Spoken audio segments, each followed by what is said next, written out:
The Lakers made this mistake with Dennis Schroder and Andre Drummond. They can't afford to repeat that mistake in free agency. The Lakers are currently out of the playoffs, and now all we can look forward to is free agency.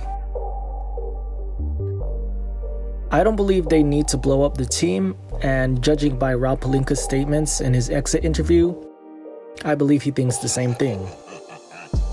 Injuries were the main issue and the main reason that the Lakers were eliminated so early. So there's no reason to give up on this group just yet. However, injuries weren't the only issue, and there are definitely things that they need to improve. They can address it this free agency. We will discuss further who the Lakers can sign and what roles need to be filled as we get closer to free agency and get a much clearer picture of the landscape. But for right now, what we can do is learn from our mistakes and use that to prepare for our future signings. One of the biggest mistakes made last season involved the signings of Dennis Schroder and Andre Drummond. And I don't mean that it was a mistake to sign them. I mean the way that they were signed was a mistake. With these two in particular, they were promised roles before they even played a single minute with the team. There's no definite proof that Drummond was promised a starting role, but it was quite evident with how the season and the playoffs went down. He was promised the starting job, and there have been anonymous sources supporting that claim. But when it comes to Dennis Schroder, in his first interview with the team, Dennis himself said that he expected to be a starter, and that was something his agent discussed with Rob Pelinka prior to him getting traded. With certain guys, you want to do everything you can to get them on your team. So maybe you make a few promises, but those are the top tier players. With these guys, not so much.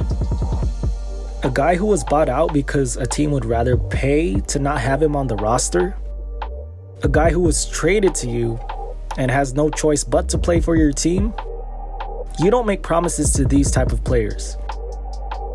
Promising roles to guys just puts the coach in a tough position. It causes problems with the team down the line. They haven't actually earned that role, and the other guys on the roster might not take that so well. This season, the Lakers managed to piss off all three of their centers, and it all started when Andre Drummond got the starting job. Marc Gasol was the starting center. Drummond got signed, and Marc Gasol automatically was out of the rotation. And he was questioning if he even wanted to stay on the team. And in the playoffs, Montrezl Harrell couldn't even get any minutes. It wasn't until Game 6, in which they were eliminated, that Vogel finally decided to sit out Drummond, and he started Gasol with Harrell as a backup. A recipe that had worked prior to Drummond's signing. And that, of course, didn't go so well with Drummond. Dennis Schroder actually played well in his starting role. Initially when he came, I thought he should be the sixth man like he had been in previous years. But he actually held his own playing alongside LeBron. And aside from his poor playoff performance, he was actually a solid contributor this season. But it seems like he has an overinflated ego. And allowing him to be the starter without actually proving himself is just feeding that ego. So much so that now he's making demands and not accepting the max money that the Lakers have offered him. And this is putting the Lakers in a tough position financially. Because if he leaves, the Lakers can't afford to sign anyone of his caliber because they'll be over the cap. But it may work out for the Lakers in the end. I honestly believe Schroeder played himself out of a contract. With his performance in the playoffs, I don't think there's a team that's going to offer him the money he's looking for. He denied an $84 million contract. That makes me think he's expecting more. And now his market value has probably dropped due to his poor play. So the Lakers might not even have to pay him that much to re-sign him.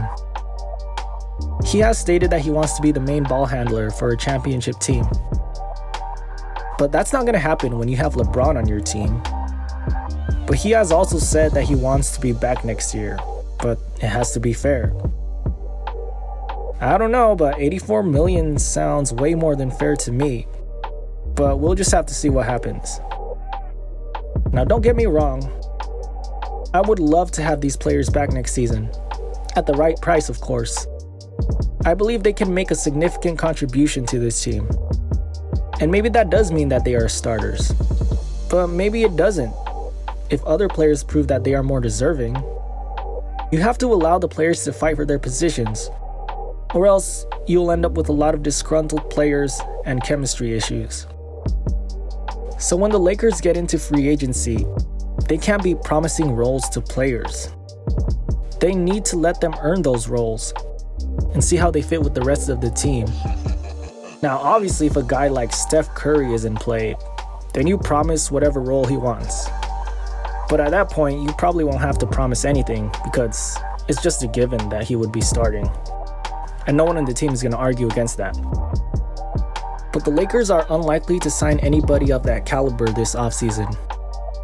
The players that they will be going after won't likely be in a position to make those kinds of demands. But even if they do, a role is not something you can guarantee. You can definitely envision them in a role, but not guarantee. That is the job for the coach.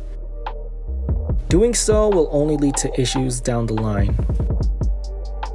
Role players need to earn their roles.